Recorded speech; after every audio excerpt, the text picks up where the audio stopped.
Olá, boa noite. Eu estava pensando aqui num capítulo de João, do Evangelho de João, que ele fala coisas incríveis. O Senhor Jesus fala coisas incríveis aqui. Eu estava pensando, imagina chegar alguma pessoa na sua casa e você perguntar: de onde você vem? Ela falar assim: eu venho de São Paulo, eu venho do Rio de Janeiro, eu venho de Salvador. Agora imagina se essa pessoa fala para você: eu cheguei do céu, eu desci do céu, eu acabo de vir do céu.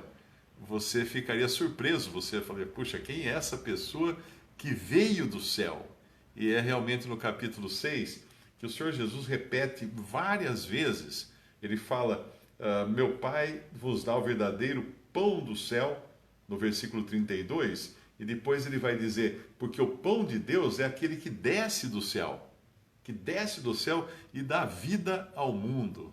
Olha que coisa incrível, que desce do céu. Você conhece alguém que desceu do céu? Eu conheço uma pessoa que desceu do céu, o próprio Senhor Jesus Cristo. E ele continua dizendo, fala assim: eu sou o pão da vida, aquele que vem a mim não terá fome, e quem crê em mim nunca terá sede. E ele mais à frente fala: porque eu desci do céu. Eu desci do céu. Uau, o que é isso? Desci do céu. Onde estava esse ser antes? Estava no céu, porque é Deus. Quando ele conversa com Nicodemos, no capítulo 3 do mesmo evangelho de João, ele diz para Nicodemos: ninguém subiu ao céu, a não ser o Filho do Homem, que está no céu. Então, além dele ter descido do céu, ele era capaz de subir ao céu, ele era capaz de estar ao mesmo tempo no céu e conversando com Nicodemos. Isso é estar mais de um lugar ao mesmo tempo. Isso é onipresença, isso é um atributo divino. E ele continua aqui no Evangelho de João, capítulo, versículo 38, fala: eu desci do céu não para fazer a minha vontade, mas a vontade daquele que me enviou. E mais à frente, murmuravam, pois, dele os judeus, porque disseram: eu sou o pão que desceu do céu. Claro, eles não entendiam nada disso. E mais à frente ele continua dizendo assim: não é esse Jesus, filho de José, cujo pai e mãe nós conhecemos? Como, pois, diz ele, desci do céu? Imagina a grande interrogação na cabeça dos judeus de ter esse homem diante deles falando que desceu do céu. Isso é impossível para a mente humana natural entender uma coisa dessas. E mais à frente, ele vai dizer mais vezes, no versículo 50, este é o pão que desce do céu para que o que dele comer não morra. Eu sou o pão vivo que desceu do céu. Se alguém comer desse pão, viverá para sempre. Ele falou isso várias vezes, que desceu do céu, e aqueles judeus não estavam entendendo coisa alguma. E mais adiante, no versículo 62, aqui de João capítulo 6, ele vai dizer: que seria, pois, se visse subir o Filho do Homem para onde primeiro estava? Já que eles não estão entendendo e não estão aceitando que ele tenha descido do céu, então ele está dizendo: o que vocês acham se eu subir de volta para onde eu estava no céu? Ele iria subir depois, ele ia ressuscitar, ia ascender ao céu e subir ao céu depois de ressuscitado. O que é bonito nesse capítulo aqui também é que ele faz várias vezes uma similaridade de si mesmo com o pão. Primeiro falando do maná que desceu do céu, o pão que vinha do céu e caía no deserto, e aquele pão, aquele maná, logo se derretia quando o sol aparecia, ele se derretia. Era uma coisa que caía sobre a areia e sobre as plantas do deserto e se derretia depois. Ele se compara a pão. E eu estava pensando como é interessante isso, porque uma receita básica de pão, ela leva basicamente trigo, água, fermento e óleo. E depois tem que assar, tem que levar ao fogo. Muito bem. Tem um versículo que Jesus fala assim: se o grão de trigo caindo na terra não morrer, fica ele só, mas se morrer, dá muito fruto. E ele efetivamente veio do céu para morrer. Ele foi o grão de trigo que caiu do céu. Mas ele é também o pão da vida. E para você fazer um pão, você tem que moer o trigo.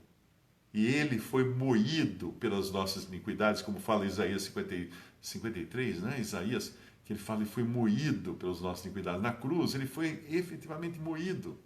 Ele foi estraçalhado por nós, por amor de nós, Mas o trigo não precisa, não é apenas moendo o trigo. E para moer trigo, normalmente usava-se aquelas pedras onde elas raspavam uma na outra, ia moendo os grãos até se tornar uma farinha bem fina. Mas não é só isso, você tem que misturar esse trigo com água. Misturar esse trigo com água. E pense no que houve de água nessa morte de Cristo na cruz, porque quando ela é mencionada profeticamente, ele fala: as ondas e as vagas passaram sobre mim. Isso lá nos Salmos. As ondas e as águas passaram, as vagas passaram sobre mim. Ele era o ungido de Deus. O que é ungido? Aquele que Deus derramou seu óleo sobre ele para ser o escolhido de Deus para essa obra. Trigo, água, óleo, fermento. E o fermento? Onde entra o fermento? Ele recebeu na cruz o fermento dos nossos pecados. Porque na Bíblia, fermento equivale a pecado. É uma figura do pecado. Porque o pecado, como fermento, assim como o fermento, o pecado tudo contamina. E assim ele morreu. Agora faltava uma coisa para esse pão: fogo. Para você terminar de fazer o pão, tem que assar o pão. E ele passou debaixo do fogo do juízo de Deus quando esteve ali na cruz. Deus julgando Cristo no meu lugar, no seu lugar. Se você é um que crê em Jesus como seu Salvador, no seu lugar, ele morreu no seu lugar, levou os seus pecados, levou o fermento dos seus pecados, recebeu os vagalhões sobre si da ira de Deus e do juízo de Deus, do fogo do juízo de Deus. Agora uma coisa importante: o pão, o maná, que era o pão que caía do céu no deserto, ele logo se dissolvia. Vinha o sol, sumiu, não tinha mais. Quem pegou, pegou. Quem não pegou, não ia encontrar mais maná, senão no outro dia. Um pão natural, depois de feito, você pode guardar só por alguns dias, mas com o tempo ele vai também se estragar. Um pão não permanece eternamente. Mas Cristo é esse pão que desceu do céu e não só foi esmagado, foi assado, foi totalmente castigado na cruz, mas ele ressuscitou. Ao terceiro dia, depois de morrer, ele ressuscitou. Ele ressuscitou. E ele é um pão agora, é um homem agora ressuscitado no céu, que não morre mais, que não estraga mais, que não morre. E é esse mesmo homem que desceu do céu, que se fez carne, que é Deus e homem, o Filho eterno de Deus, é esse que convida eu e você para crermos nele, para recebermos salvação. E entenda uma coisa interessante que fala também aqui no versículo 40: porquanto a vontade daquele que me enviou é esta, que todo aquele que vê o Filho e crê nele tenha a vida eterna, e eu o ressuscitarei no último dia. Isso ele convida agora, cada um. Ele convida e ele mostra que fora dele não tem nada. Não tem nada. Talvez um dia você tenha ouvido falar de Jesus, talvez um dia você tenha até se convertido a Jesus. E depois desanimou, depois saiu por aí. Veja, interessante isso aqui. Muitos, pois, dos seus discípulos, ouvindo isto, disseram: duro é esse discurso, quem o pode ouvir? Ninguém pode ouvir, a não ser que seja nascido de novo. Porque lá em Coríntios diz que o homem natural não entende as coisas de Deus, porque elas se discernem espiritualmente. Então esse discurso não dava para entender senão espiritualmente. Como entender que um homem veio do céu? Não pode. A carne não entende isso. A carne não tem nenhum valor, não consegue saber nada, não consegue entender nada. Ele continua depois e fala assim: isso escandaliza-vos? Que seria, pois, se visse subir o Filho do Homem para onde primeiro estava? O Espírito é o que vivifica, a carne para nada aproveita. As palavras que eu vos disse são espírito e vida. E depois ele diz: mas há alguns de vós que não creem, porque ele bem sabia Jesus, desde o princípio, quem eram os que não criam e quem era o que o havia de entregar. Esse é um outro atributo de Deus: onisciência. Sabe tudo, conhece todas as coisas, conhece os pensamentos das pessoas. E quando ele fala no versículo mais adiante, então disse Jesus aos 12, porque muitos discípulos estavam se retirando, que na verdade muitos eram apenas curiosos, que seguiam a Jesus por causa do pão que eles comiam, do pão material que eles comiam, da multiplicação do pão, ou porque eram curados de doença, Como hoje enche as igrejas por aí, pessoas que estão só procurando as benfeitorias desta vida. Não estão nem um pouco interessadas em Cristo. Estão interessadas só nas coisas materiais, nas benesses materiais. E ele falava assim para os discípulos: quereis vós também retirar-vos? E essa resposta de Pedro aqui é fantástica, é maravilhosa. Então respondeu-lhe, pois, Simão Pedro: Senhor, para quem iremos nós? Tu tens as palavras da vida eterna, e nós temos crido e conhecido que tu és o Cristo, o Filho de Deus. Será que você, em algum momento da sua vida, já disse assim: Senhor, para quem eu irei?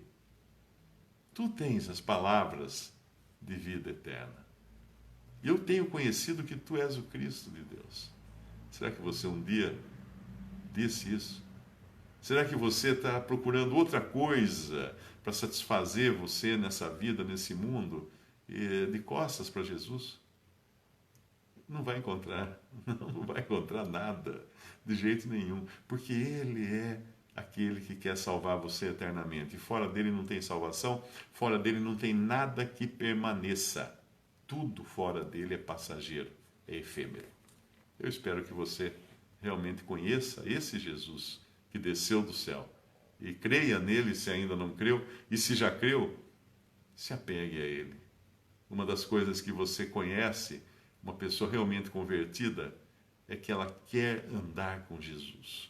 Ela quer estar sempre com Jesus. Quando aqueles discípulos no caminho de Emaús, o Senhor abre as escrituras para ele, depois de ressuscitado, eles não estavam reconhecendo quem era Jesus, o Senhor abre as escrituras para eles, eles ficam maravilhados, eles falam, não nos aquecia o coração quando ele abria as escrituras para nós, e depois, num momento, ele fala assim, o Senhor faz de conta que vai passar adiante, que vai embora, ele fala assim, Senhor, fica conosco, já é tarde. Esse é o desejo de uma pessoa realmente convertida a Cristo. Fica conosco, fica comigo, Senhor. Não quer ter outra companhia, senão a companhia desse Senhor, que é maravilhoso. Uma boa noite de sábado para você. Espero que possa voltar aqui uma outra hora também para meditar em algum capítulo, algum versículo da Bíblia. Grande abraço. Deus abençoe.